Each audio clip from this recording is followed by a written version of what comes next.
Nah, dalam pengantar pengadaan barang jasa ini ataupun modul materi pertama ini akan ada pembahasan tentang gambaran umum pengadaan, prinsip kebijakan dari pengadaan, kemudian para pihak, etika pengadaan. Ya. Oke, pertama kita harus tahu dulu apa definisi dari pengadaan barang jasa pemerintah. Nah, ini ada di pasal pertama Perpres 54 tahun 2010 dan perubahannya. Silahkan dibuka di buku konsolidasinya.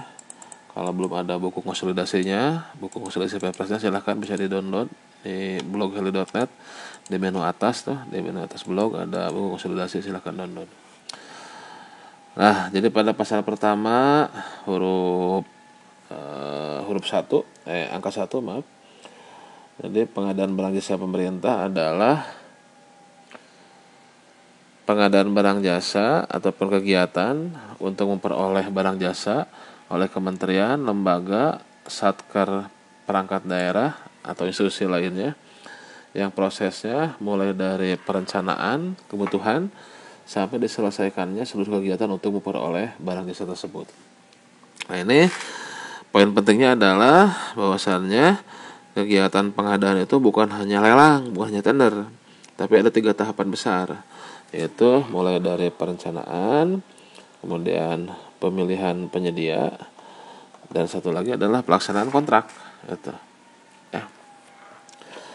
Oke, itu definisi pengadaan. Selanjutnya kita coba bahas tentang ruang lingkup dari Perpres 54 tahun 2010 dan perubahannya. Nah, ini tidak semua pengadaan itu harus menggunakan aturan yang ada dalam Perpres 54 tahun 2010. Pengadaan barang jasa apa saja yang diatur oleh Perpres 54 itu ada di pasal 2, yaitu tentang ruang lingkup pengadaan barang jasa pemerintah dalam Perpres 54 tahun 2010, yaitu meliputi pengadaan barang jasa yang dilaksanakan di lingkungan KLDI, ya, yang pembiayaannya baik sebagian atau seluruhnya itu dari APBN atau APBD. Jadi kata kuncinya adalah pengadaan barang jasa yang dilakukan di KLDI yang sumber dananya baik sebagian atau seluruhnya itu dari APBN atau dari APBD. Bagaimana kalau uangnya sumber dananya dari pinjaman hibah luar negeri atau pinjaman hibah dalam negeri? Itu juga termasuk dalam ruang lingkup Perpres 54 tahun 2010. Jadi kalau uangnya dari PHLN, PHDN itu juga masuk ke dalam ruang lingkup Perpres 54 tahun 2010. Kemudian bagaimana kalau pengadaan di badan usaha milik negara atau badan usaha milik daerah atau badan hukum milik daerah serta Bank Indonesia?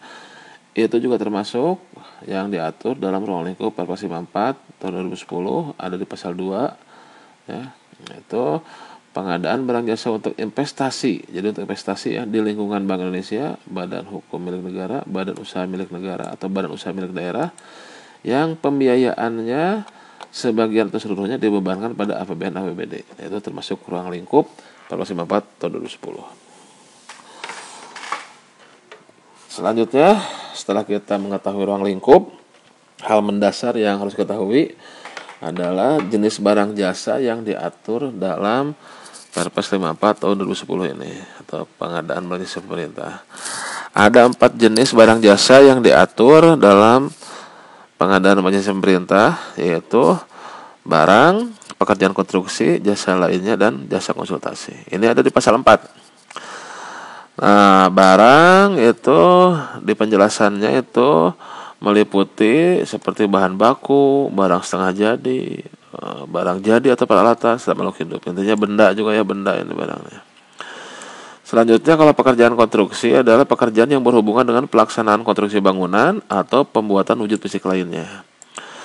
Konstruksi bangunan itu meliputi keseluruhan atau sebagian rangkaian kegiatan pelaksanaan yang mencakup pekerjaan arsitektur, sipil, mekanikal, elektrikal, tata lingkungan, masing-masing beserta kelengkapannya untuk mewujudkan suatu bangunan. Ya, bisa membangun gedung, jalan, jembatan, dan sebagainya.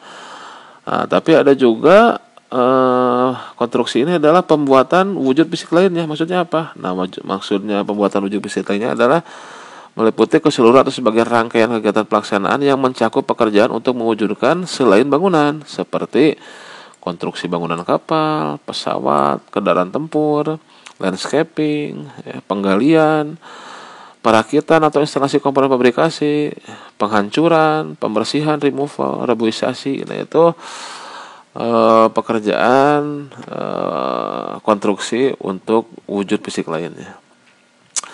Kemudian lanjut ke jasa lainnya. Nah, kalau jasa lainnya ini kata kuncinya adalah keterampilan atau skillware. Nah, keterampilan, skillware apa yang masuk ke dalam pengertian jasa lainnya? Nah, ini ada dicontohkan di penjelasan pasal 4. Ada jasa boga, catering ya, jasa boga tuh, jadi makanan gitu ya. Kebersihan, jasa kebersihan, lain kebersihan, cleaning service, penyedia tenaga kerja, asuransi, iklan, travel, kemudian penjahit, jasa impor-impor, ekspor-impor, penyewaan, rental mobil, dan sebagainya. Kemudian ada jasa pekerjaan survei yang tidak membutuhkan penelaahan tenaga ahli. Kemudian terakhir adalah jasa konsultansi. Jasa konsultansi ini kata kuncinya adalah brainware atau olah pikir. Jadi yang membutuhkan tenaga ahli, membutuhkan olah pikir, ini masuk ke dalam jasa konsultansi. Apa saja termasuk jasa konsultasi? Mulai dari perencanaan, pengawasan, MK ya, manajemen konstruksi, kemudian kajian-kajian, dan termasuk juga pekerjaan survei yang membutuhkan telaan tenaga ahli. Ini catatan sedikit. Jadi pekerjaan survei bisa masuk ke jasa konsultan kalau dia surveinya membutuhkan telaan tenaga ahli. Atau juga bisa masuk ke dalam jasa lainnya kalau pekerjaan surveinya tidak membutuhkan telaan tenaga ahli. Oke, selanjutnya setelah mengetahui jenis barang jasa, dalam materi 1 ini kita akan membahas tentang prinsip etika dan kebijakan. Nah, ini beberapa poin akan ada penjelasan terpisah ya, ada video serta penjelasan terpisah. Nah, prinsip pengadaan. Nah, ini juga ada nanti silahkan Bapak Ibu bisa buka di blog ya, itu ada video tersendiri tentang prinsip pengadaan. Ada materi khusus tentang prinsip pengadaan. Intinya prinsip pengadaan itu ada 7 ya, bisa disingkat dengan EETTBAA. Efektif, efisien, terbuka, transparan, bersaing, adil, dan akuntabel. Ada di pasal 5 ini. Silahkan buka di blog.heli.net, ada materi khusus tentang prinsip pengadaan. Selanjutnya etika pengadaan. Nah, etika juga pengadaan juga ini ada video ataupun materi e-learning tersendiri. Silahkan dibuka lagi di heli.net-nya, kembali ke menu utama. Nah, nanti ada etika pengadaan.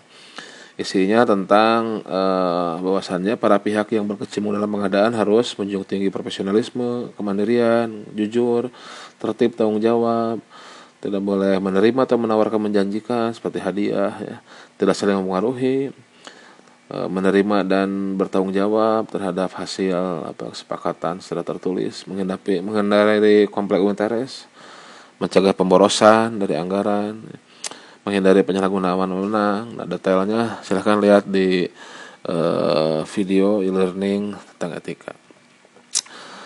Kemudian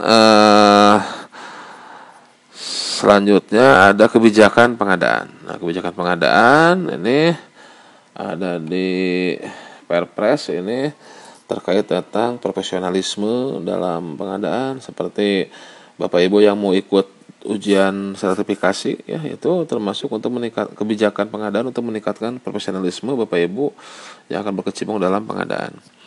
Menyederhanakan proses. Nah, ini dengan muncul cara pemilihan dengan seleksi sederhana, pemilihan langsung sederhana, kemudian pengadaan langsung, kemudian juga ada lelang cepat, e-katalog, lebih sederhana sekarang prosesnya.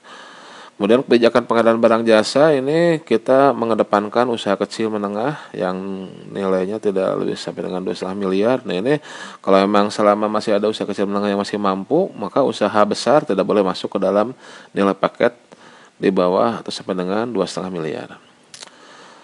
Kemudian mengedepankan produksi dalam negeri dengan persyaratan TKDN, dengan persyaratan adanya profesi harga, dan dengan apabila membuat spek itu ya kita cantumkan SNI.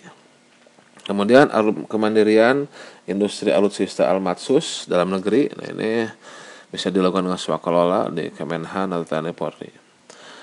Kemudian pelestarian sumber daya alam, lingkungan hidup. Nah, ini dengan mempersyaratkan misalkan apabila ada pengadaan kayu, jangan sampai kita menggunakan kayu hasil illegal logging, harus ada sertifikatnya. Kemudian barang elektronik itu yang low voltage, yang mendukung green procurement itu.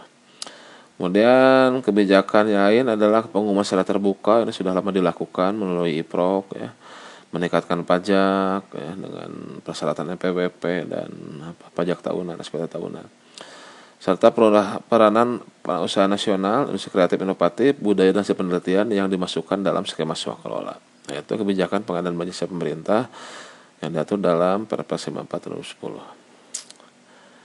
Etika tadi sudah. Nah, selanjutnya yang terakhir adalah para pihak. Nah, ini juga ada materi tersendiri akan dijelaskan satu persatu. Ada pengguna anggaran, ada pejabat pembuat komitmen, ada ULP, PPHP, dan penyedia nanti. Nah, ini ada video tersendiri terkait para pihak.